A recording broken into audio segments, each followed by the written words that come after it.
We are James and Jennifer Boyd, owners of a tile and remodel company, as well as a home decor and gift boutique in North Carolina. Join us as we share home design and decor tips, as well as how-to tutorials as we work through some of our own projects at home.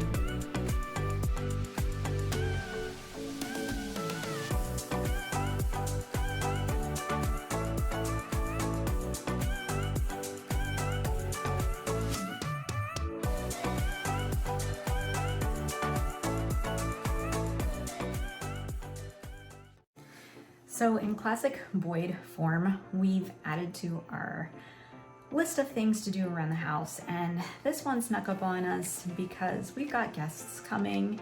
We've mentioned before why we're not doing a full reno of our master bath is because we need 2 usable bathrooms while we have company.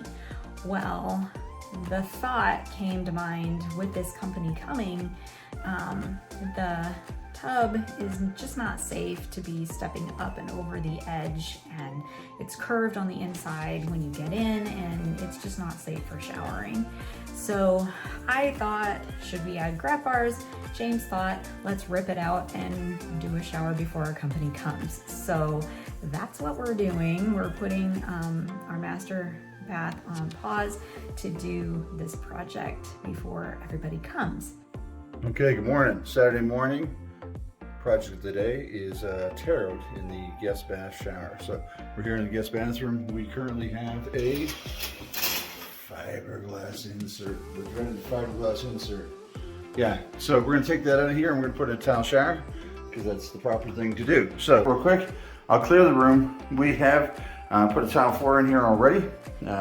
And we've made this bathroom, this vanity used to be, we made the door wider, first of all. The door used to be tiny and the vanity used to be about here. I mean, you could just, everything you do to squeeze through there. It was terrible. This corner of the vanity was up here against the door casing. So we pushed that wall back about 2 feet, put the whole vanity, the countertop, everything back. We did new lights, mirror, that sort of thing. I had some can lights. We had to move the toilet. We had to move the vent stack in the wall. We did all that a couple of years ago. Now we're back. We want to jump on this shower project. So I'm gonna bring the shower out just a little bit bigger here. So I like to come out about 2 inches here and cut the sheetrock because there's a flange behind this fiberglass. I want the flange to come out with the tub. It'll come out as pieces. That tub would have been put in here before they finished framing and put the sheetrock up. They would actually remove a stud from the exterior wall, slid that thing in here, and then put the stud back and the sheetrock around it. So it's original. It's been here since the beginning, and it's time for it to go. So shower curtain will come down. A couple things I want to point out. When we do something like this, we are cutting into a wall. We know for a fact there's water in the wall. First thing we're going to do, shut off the water to the house. In our laundry room, we have a whole house water shut off. Turn that to 90 degrees, water is off. We're going to open the valve, drain the water out of all the pipes in the house before we start. Next thing we know that could be in the wall is, right outside of this window is 2 heat pumps, one for the downstairs, one for the upstairs. Would not surprise me if there wasn't some kind of the lines, the heat set lines in behind this fiberglass. You gotta watch out for plumbers, electricians, and heating and air guys who like to take a shortcut and not go through the plate on the bottom of the wall. They just go up, well, because it's fiberglass tub, it's already there, they can hide all their connections back there. So we're very careful digging into that. But what I'm gonna do, I'm gonna get set up on a time-lapse video here. I'm gonna let you guys watch it and we'll, oh, look at that. Barrington stone right there, I like that. Anyways, we'll get you set up as a time-lapse video here. We're gonna start this thing up and let's see how long it takes. I'll let you know. I am super bummed that I don't get to help James with tear out today. I never get to help him with tear out. I always help him with the design, and I get to help him with putting things back together, but I never get to do demo day. So maybe my opportunity will come when we do our master bath, but that's all right.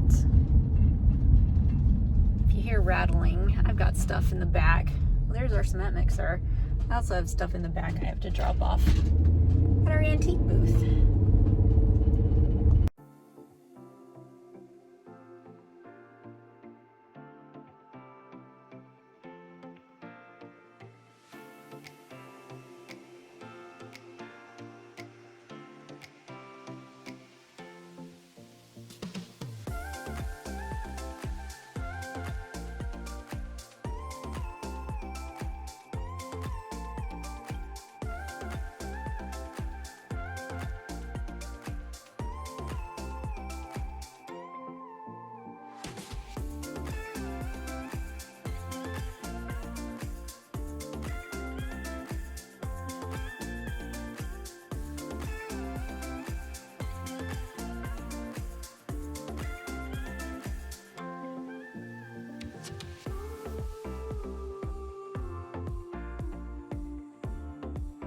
Hey guys, so we're about 25 minutes into the project and I got a little trash still to take out here.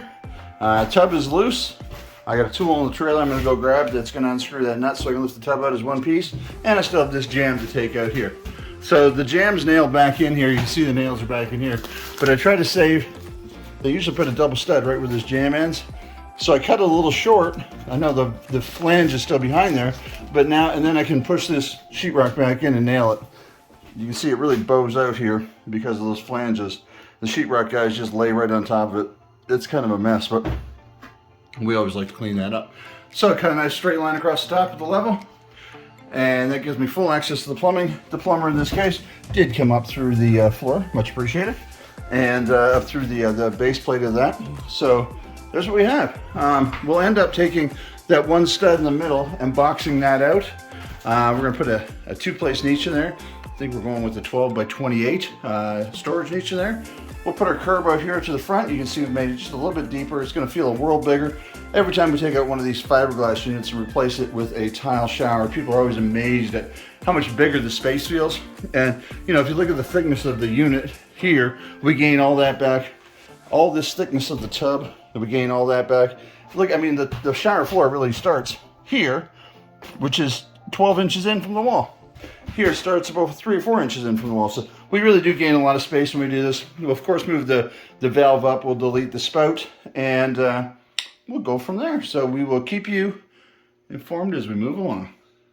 Okay, you can see most of my messes ended up still contained in the tub. On this here, what you want to do is you want to unscrew this water stopper. It comes out. Down in here, you've got, this is a special tool designed to go down in here, locks in there. Put a screwdriver in it,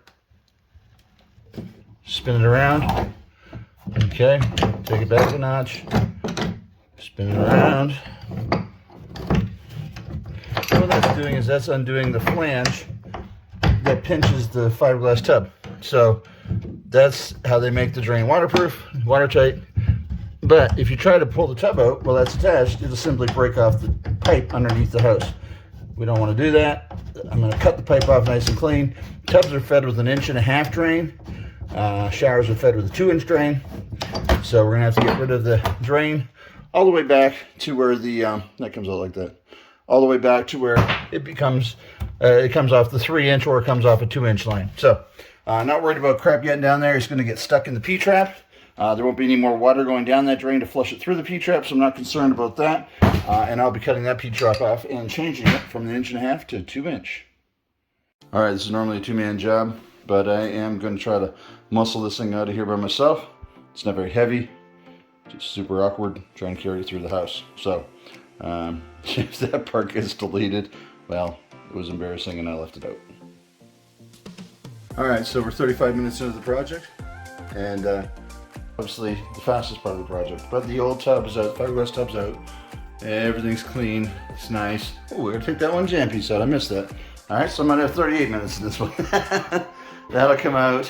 Next thing is we'll move the plumbing. You can see right there below the floor, it switches over from 1.5 inch to 2-inch. There's a 2-inch P-trap on it already, but I'll take that off, move it over, because I want my drain in the center now, instead of at the end. I'll put the P-trap directly below that. It functions better that way. Raise this up. We'll put a new Delta valve in here. We're doing all rub bronze in here. I'll extend those 2 PEX lines up to where it needs to be, and then I'll change out the drop ear at the top. This is the old style. It's only got 2 little drop ears on it. The new ones have 3. They're a little more secure. Change that out, put a new piece of pipe in there. And then everything inside the walls is brand new. So next we'll be cutting that out and putting our niche in, getting some cement board up there. And then we'll show you how the Curdy waterproofing system works. So there you go. Enjoy. So I'm on my way home from the shop. I can't wait to get back to the house and see what James has done. I know it didn't take him long, but I'm excited to see it with my own eyes. You know you're at the Boyd's house when your husband's assembling cement mixers in the driveway and you have a fiberglass tub surround on your front porch. Our neighbors just have to love us. Let's check out what he's done. Wow.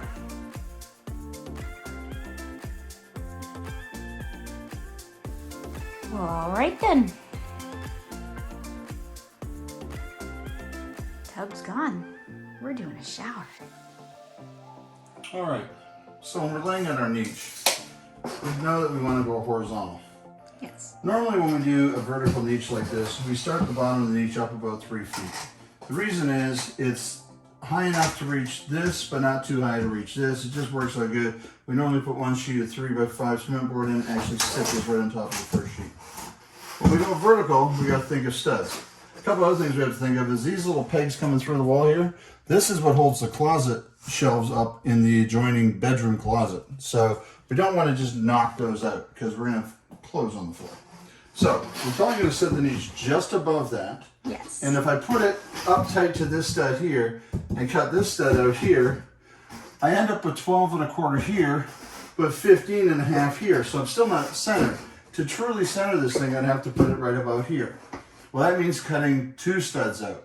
And I'd rather not do that. I would rather put it tight to here and then use the shelf it came with to go in here.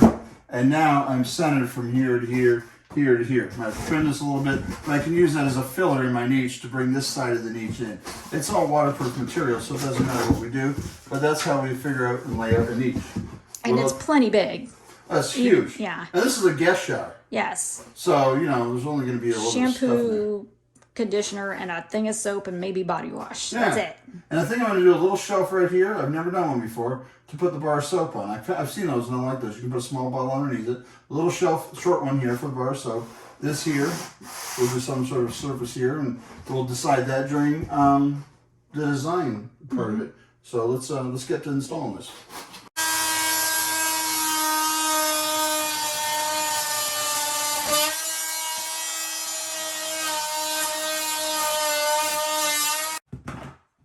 When cutting with the zip saw, I'm very careful not to go through all the way the sheetrock in the back, because I don't want to go around and patch and repaint the closet. If you pull this very carefully, there's a seam here, so you're going to pull the nails through from the other side. And you do it nicely. There's still sheetrock on the other side there, so you won't have any holes in the closet. You just pull the nails all the way through. So, can you cut this wall? You can. What do you do before you cut a wall? You decide if it's a load-bearing wall or if it's just an interior partition wall. This is an interior partition wall. So it doesn't bear the load of the house, and you can tell that by looking in that crawl space and looking at the trusses. I can see where the trusses are resting and that sort of thing. So you can just kind of, you know, years of experience, you can look at something and see what the designer, the framer was thinking when he designed and framed it. So what we'll do now is we'll take a couple of these and we'll go from one stud to the other like that. I'm gonna get my trusty little hammer, we'll knock those in, we'll put another one here, and then I'll make a box frame where we can put our niche in. The niche will come halfway here, so that this works as the nailer for the cement board and the niche to meet in the middle. This side will have a gap, so we'll add a 2x4 on this side just to fill it out. All right, it's Monday afternoon. We finished off a master shower for a client today. Got it all grouted up and the plumbing trimmed out. And then we went over to another client's house and we laid 150 square feet of floor on their master bath renovation. So back here at the house, and just a couple things we're going to work on tonight. I'm going to go over those with you real quick. You can see the floor that we've got in here, like we talked about, we had done a few years ago. There's a piece of it over here on that board here. This is the tile we're going to use, this board here. So we're actually going to use it in the, you can see the variation in the pieces. It's very pretty. We're going to use it in the 12 by 24 size, and it's got a nice, good like granite kind of look to it, but it's actually fairly smooth. It looks very textured, but it's got a nice smooth finish to it. It's the 2x2 we'll be using for our shower floor. The 12 by 24 we'll be using on the walls.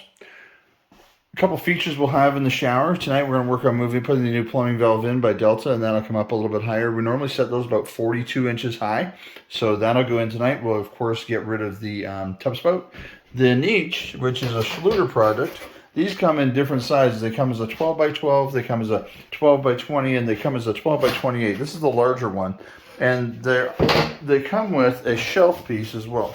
So they're designed to be set. You can put the shelf in any height you want it to, you know, and then tile that in, and then you can have two niches, two 12 by 12s, whatever the case is. And you kind of do that as you're tiling the wall. You put in that shelf piece, which is nice that it's adjustable. But what we're going to do is we're going to do a large niche on the back wall. Now, of course, there's a stud or two in the way. That does not bother my wife one bit. So I'll be cutting that out and boxing that out today. They are designed to fit in a stud bay, which makes them super convenient when you're putting them in a wall like that. Oops, I tried to show that to you. But it does make them really convenient when you put them inside of a regular stud bay, which is how they normally go. I do like the horizontal design of them better, though. Instead of having two 12-inch wide shelves, we're going to have a 28-inch wide shelf with that. It's just a nicer, cleaner look to it, I think. So we'll go ahead and get that installed tonight. And then right here in the middle of the shower, I always like to center my drain so that you've got nice even pitch all the way around the shower. Some people like to put their drain up in the corner here. But if you want to keep your bottom row nice and level, if you set that drain at, say, 2 inches high, from over here, you might have to take that distance to drop from 3 inches to 2 inches. But over here, you got to go from 3 inches to 2 inches in that little tiny bit. So you don't get a nice even bottom row. I really like to center my drains up whenever we can. And then we'll put a curb in here. Curb normally consists of 2 pieces of 2x4. I know some people like to use the styrofoam drains or curbs. Some people like to use treated 2x4s. And they think that's a really big deal. But here's my question to you. Why do you need to use a treated 2x4? Well, what if it gets wet? Well, if it gets wet, your shower has failed. So that is outside of the waterproof envelope. There's no reason to use a treated 2x4. If you're using treated 2x4s as your curb because you're afraid they're going to get wet, well, you've already failed before you started. Nothing behind this envelope should ever get wet. That's the problem we have with vinyl liner drains. They hold a lot of moisture in the cement board, in the slab. And they just hold moisture. Schluter drains do not hold the moisture. We've been using them now for Schluter system for about 15 years. We do close to 100 a year. We do a lot of showers. So this system here, it just works for us.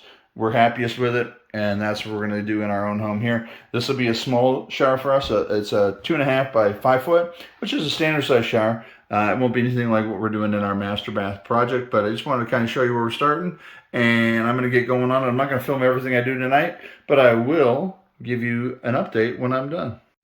All right, niche is in, niche is level. Been able to fasten it all the way around. I'm not worried about the nail holes because the curdy fabric that we put on looks like this later will actually come up to this edge and overlap those nails. On this side, I've got 14 inches. On this side, I've got 18 inches. So I need to kick this over 4 inches, which still will give me plenty of space in here, and it'll center up on the walls. And that can depend too on the tile layout once we get to that point. Some people ask, why do I box them out like this? If I'm going to cut the stud and I say there's no load on the stud, then why bother reinforcing the stud, boxes in, screws, and screws? Because the load that is on this is the closets, the closet rack. You know, when they put the closet system up, they put an arm from the edge of the shelf back to each stud. Well, those drill into the stud. Imagine they're at this height there. That looks like somebody missed that one right there. But imagine they're about this height here. So there is a load on this that wants to kick this out and bow the wall out. So we put this on, holds everything true and neat. Couldn't ask for a better thing than that. All right, so we come to the part of the show that's, well, frankly, fairly exciting to me because I said, hey, let's change out the shower valve, the rough-in valve. And Jen said, I'll do it. So she's got the new rough-in valve there. It's a Delta. What came out of here was a Moen. And so what we're going to do is it's set up for a tub. You've got your shower headline that comes up. You've got your hot and your cold feed, and you've got your little tub spout comes out here. We're going to change that later. That might be tomorrow night. We'll put the new drain in the middle of the floor. But tonight, we're going to put in the new rough-in valve. And the idea of the rough-in valve is this is where the hot and the cold come in. They get mixed, and then they send it up to the shower head. We're using a one-stage rough-in valve. Basically, it mixes your hot and your cold, and then it sends the water to the shower head. There are some that have a temperature setting in the middle where you set the temperature once, and then it just stays at the temperature every time you turn it on. We don't need that for the guest bath. Yeah, guest bath, not important. They can figure it out. But, all right, let's get started. Okay, so you want to start by cutting your input lines. So, this is awesome. Jen's not done plumbing before, so squeeze them. So we're going to, I can't find my regular PEX cutters, so she's using these things here that I found in my toolbox in the garage, and guess what? They seem to work. Look at that. Snip. So that's our hot line. And she's going to cut her cold line over here the same way. Okay, and then we're just going to go up here and cut this thing in here, just so we can get rid of the old valve and get it out of here. There you go, perfect. All right, so new valve. What we're going to do first of all is this around it, this little shroud, whatever it is, it pops off here, comes off here, and comes off on the bottom corner opposite that one. They just pull it back. There you go. And then that pops off. So what that is that is the template, so we know where the finished wall. So the thickness of this, the finished wall can be out maximum here, minimum here. That's just a guide so that when we're putting in our wall. Now, we've installed 1 million Delta valves, and so we know that if you take a 2x4 and a 2x4 wall and you put it tight against the back sheetrock, by the time you mount it here, it's at the perfect distance for tile work. So what we're going to do is we're going to start by cutting this pipe here, so we can slide the rough in there. So let me have the rough in valve real quick. I'll hold it up there for you. Thank you. So if we put that, we're going to mount it up about there. So you got to cut the pipe. Yeah, I'd say right about there. Nice and straight. Excellent. You could be dangerous with those things. Come on. There you go. Excellent. Okay, so now this will slide on here like this. Boom. And the screw holes in this, we're in here on our 2x4, and we're on here on our 2x4. So we're happy with that. So the first thing we got to do is we got to put a crimp ring on there. Now this is the first, I don't know, level of PEX. This is kind of when they first came out with it. There was this. I still like this a lot. I've not used the other ones a lot. They have ones where there's a tool that expands this pipe here, and then you slide the fitting inside of it, and then it shrinks up. There's ones where it's got a ring that's got a little catch on it, and you squeeze a little catch, like a little ratchet strap on it kind of thing. That looks good right there. You want a little bit of your material hanging just below the ring. That goes back in there. Okay. And then grab your PEX pliers. I got that. Right here by the curb. Okay, so what she's going to do is she's going to put the PEX pliers on there. Now, this is the first time she's crimped anything. These things, yeah, you want the ring centered in the pliers. So there you go. You want to hold the pliers straight. See, yeah, on the left side here, I got a little bit of the ring showing above. There you go. Okay. And now, yeah, you're just going to crimp the heck out of them. Oh, vein pops out on the forehead. It's awesome. So, yeah, I told her to be ready because they are... I'm going to pass the camera to her for just a second. Or you can give it one more try. Go ahead, give it your Girl Scout best, baby. I did. Oh, she did it. Okay, open it a little bit, and then I'll like to crimp it just one more time for good luck. This one will be easier. Nice. Excellent. There you go. You crimped something. I crimped it. Yeah, and this is the part of the show where I realized that I just did something wrong, and people are probably watching going, why do you do that? So... in my excitement to get this thing crimped on here, what I didn't realize is I held the valve up here incorrect. I had the valve up here, so she's crimped the shower head. This is the side that goes in. That's correct. I knew that. That is the side that goes in. So I'm going to go ahead and cut that crimp off of there, and we'll be right back. All right. So quick little off-air repair there. We're good. She's going to come at it again, and we've got it on the output side now. Good. Yes, excellent. And then she goes, forcing it in. I love that look of determination. There, look at that. Awesome. Give it one more quick clip. Lift it. There you go. Awesome. Very nice. Very nice. This pair of pliers, you can see, also does, we're using 1/2 inch PEX. It'll also do the 3/4 inch PEX up here in the jaws, which is kind of a nice deal. So that's how that hangs. Now, we do have a blue plug down there. And what we're going to do with the blue plug is this. This goes in up here. And this is just a test plug. And that allows us to put this in here. And that way we can turn the water on. Here, I'm going to let you hold that because I'm going to cross thread it. Yep. There's a little bit of old gunk in there. This allows us to close the wall up, test the plumbing, make sure there's no leaks, close the wall up. Maybe. Maybe. Well, I think this one might have been... already cross-threaded in my toolbox. Because, oh no, there it goes, there it goes, there it goes. It just was a little damaged on the end. So we put that on there. That allows us to test the plumbing, turn the water back onto the house, okay, and we can check for leaks. Also, we know where to cut the hole in the backer board and the tile so the shower head can come in later. If we didn't put that on, water would run through. Another little trick with these Delta valves is I don't like to put in the guts. I call it the guts. I'm sure there's a more technical term for that until after we're done, so we don't get any thin set or anything else on. These little guys here, you just put it in either side. It doesn't matter. Put it in the hot, put it in the cold. Doesn't really matter. What you want to do is put that in there. Put this on here. Turn it around a little bit. And what this is going to do is just going to stop the flow of water so that the hot and the cold don't mix. Because what will happen is we'll turn the water back onto the house tonight. Tomorrow morning we get up for a shower and all we have is lukewarm water. We don't have full hot water in the house. And that's because all night long it's been allowing the hot and the cold to mix and the hot water heater hasn't kept up.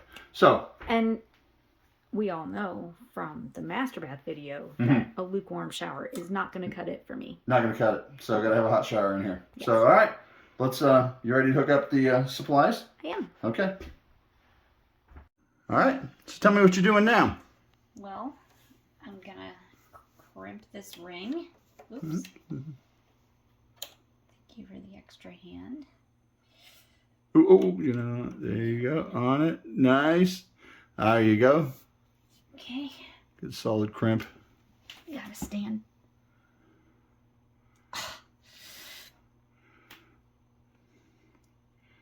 There you go.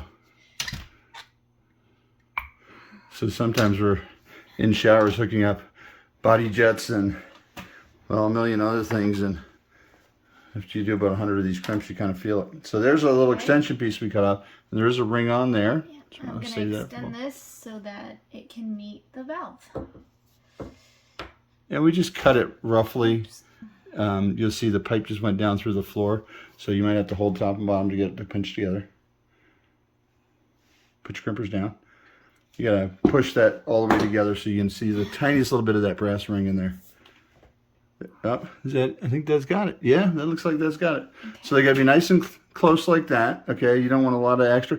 And we can pull that ring down just a hair. Yeah, that looks pretty good. So she's gonna give that a crimp there, and then that makes that piece of pipe long enough to reach the new height of the valve.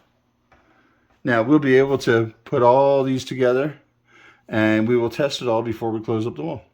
Turn the water pressure on, have hot and cold water coming to it, and make sure we are good. Oh man, tell you what, she's gonna have sore arms tomorrow. She just came from the gym working out and they did arms, so she's having fun tonight. I'm dying.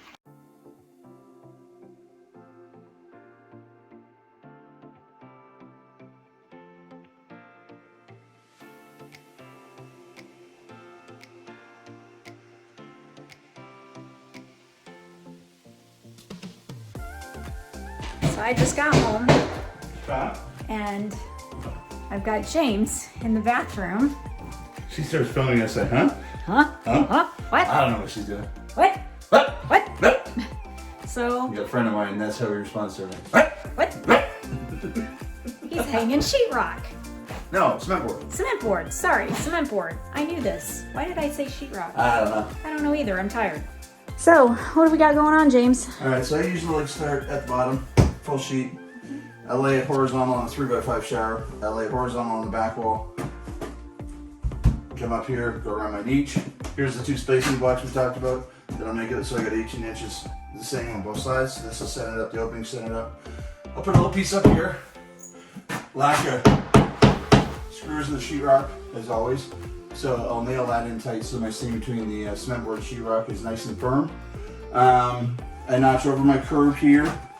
I will go with a 1/2 inch sheetrock on the top, or cement board on the top. Let me saying sheet right now. But the inside and the outside of my curbs I end up going with a 1/4 inch because I like to use the 6-inch solid surface sills. And sometimes when you use 1/2 inch on inside and outside, and then by the time you get your curdy on there, you build up in your tile. Sometimes it's just a little bit wider than 6 and doesn't fit nice. So I do 1/4 inch inside now. That buys me an extra 1/2 inch. This wall here, so yeah, building inspector didn't catch that there. Or here we tried to fix it. Oh, that was helpful. So this is all coming out tomorrow. I'll put all new insulation in there because that is no good. Also, the vapor barrier that you see in the wall here never extended onto that wall, so we'll fix that too. So fixing those couple of things. Every time we open something up, we always find something that's wrong. We have to fix that up. I'm gonna drill a hole in the middle here.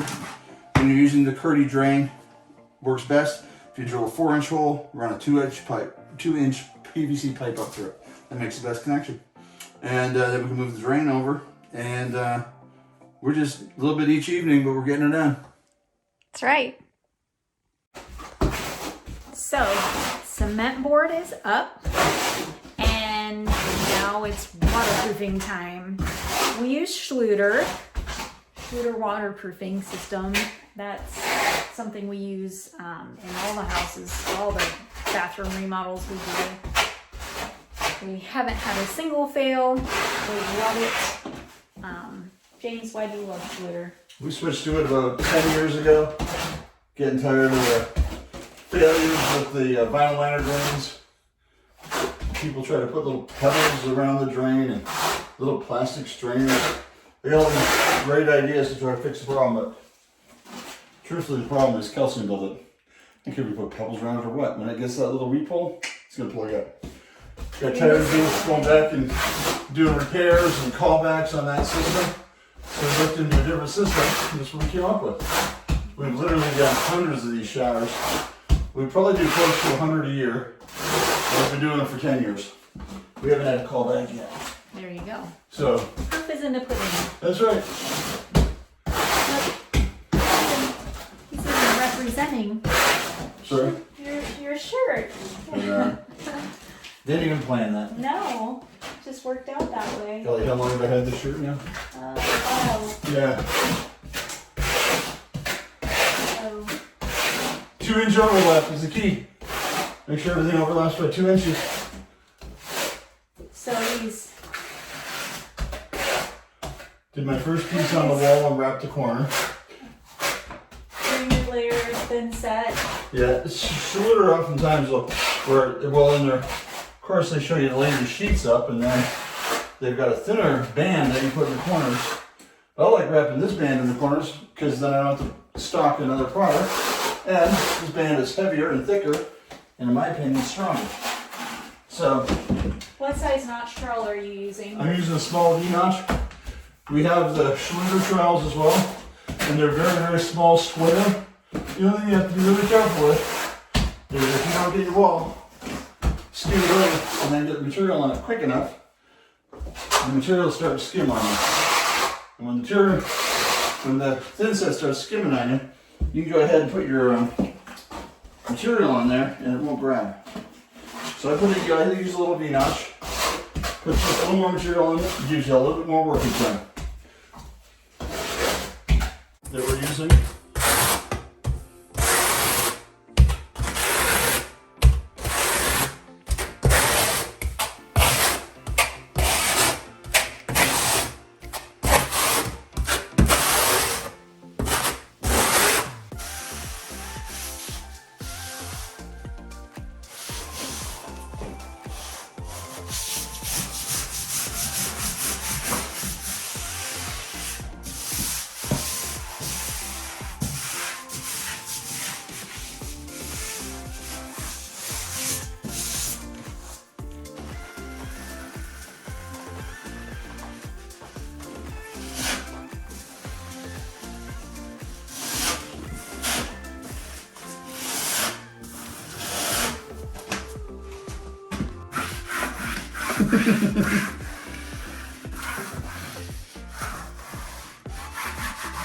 And make sure you work the bubbles out of it and push it up tight to your substrate so you kind of make a really good connection.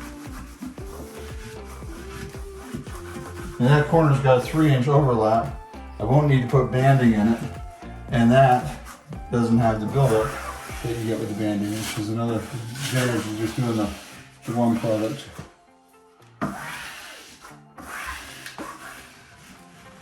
We've never had a reason to not do it this way. Like I said, we've never had a failure. This product is amazing. We're so happy with the way it works.